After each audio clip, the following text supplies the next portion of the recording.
आढावा घेणार आहोत। मात्र त्याआधी एक मोठी बातमी। राज्य मंत्रिमंडळाची थोड्याच वेळात बैठक होणार आहे। आचारसंहिता लागण्यापूर्वी निर्णयांची लगबग जी आहे ती सुरू झाली आहे। आजच्या मंत्रिमंडळ बैठकीमध्ये महत्त्वाचे निर्णय होण्याची शक्यता आहे। 5 दिवसात हजारांपेक्षा अधिक शासकीय आदेश जारी करण्यात आलेले आहेत। विनायक डावरुंग आमचे प्रतिनिधी आमच्या सोबत आहेत। अधिक माहिती जाणून घेणार आहोत। विनायक,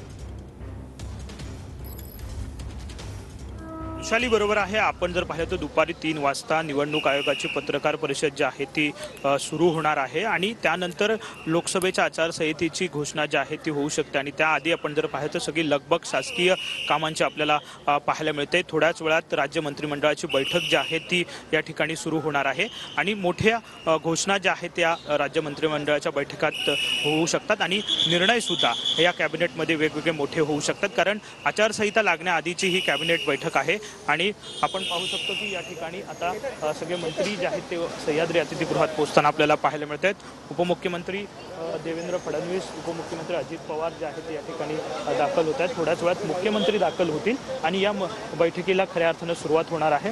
मोठे राज्यातले निर्णय जे आहेत ते आज होऊ शकतात, कारण आचारसंहिता जी आहे ती दुपारनंतर लागेल अशी माहिती मिळते आणि त्याआधीची ही कॅबिनेट मीटिंग होते। त्यामुळे राज्यातले जे प्रलंबित काही घोषणा आहेत किंवा प्रलंबित काही निर्णय आहेत ते आज जे आहे ते मार्गी लागू शकतात आणि त्यासाठीच अचानक ही आजची कॅबिनेट बैठक जी आहे ती ठेवण्यात आलेली आपल्याला पाहायला मिळते। थोड्याच वेळात सह्याद्री अतिथीगृहात या ठिकाणी बैठक सुरू होईल।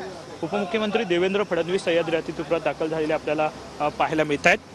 मुख्यमंत्री आल्यानंतर या कॅबिनेटला सुरुवात होणार आहे। आचारसंहितेच्या आधीची ही कॅबिनेट असल्यामुळे अनेक निर्णयांची घोषणा जी आहे ती सरकारकडून आज केली जाण्याची शक्यता आहे। मोठमोठे निर्णय जे आहेत ते प्रलंबित जे असतील त्यांना आज मार्गी जे आहे ते लावलं जाणार आहे, कारण 3 वाजता आचारसंहिता घोषित झाली त्यानंतर कोणताही निर्णय जो आहे तो जाहीर करता येत नाही आणि त्यामुळेच आजची ही कॅबिनेट बैठक महत्त्वपूर्ण असणार आहे। ऋषाली, नक्कीच विनायक, तुम्ही असंच आपल्या सोबत राहा। तर राज्य मंत्रिमंडळाच्या बैठकीला अगदी काही वेळातच सुरुवात होणार आहे आणि उपमुख्यमंत्री देवेंद्र फडणवीस हे सुद्धा आता सह्याद्री अतिथीगृहावर पोहोचलेले आहेत। मुख्यमंत्री सुद्धा आता काही वेळामध्ये पोहोचतील आणि आता देवेंद्र फडणवीस जे आहेत ते या ठिकाणी पोहोचलेले आहेत। ही थेट दृश्य आपण पाहताय आणि काही वेळातच या महत्त्वपूर्ण बैठकीला सुरुवात होणार आहे। मोठे निर्णय जे आहेत ते राज्य मंत्रिमंडळाच्या बैठकीमध्ये आज होऊ शकतात, कारण आज दुपारी 3 वाजता निवडणूक आयोगाची पत्रकार परिषद आणि आचारसंहिता